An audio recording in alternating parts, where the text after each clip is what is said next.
Part 2 video guys. చూసారా మా Bruno ఎంత మంచిగా పడుకొని మరీ వింటున్నాడు కదా పూజ అన్ని. బట్ పూజ మొత్తం ఉన్నాడు మా బ్రూనో అయితే.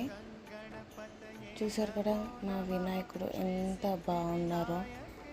శంఖం పూలు, అరటిపళ్ళు, యాపిల్స్, దానిమ్మ, గ్రేప్స్ అండ్ చిన్ని బుజ్జి మట్టి బాల గణేష్ అన్నీ పెట్టి డెకరేట్ చేశాము. ఎలా ఉందో చూసి కామెంట్ చేయండి. Thank you, bye.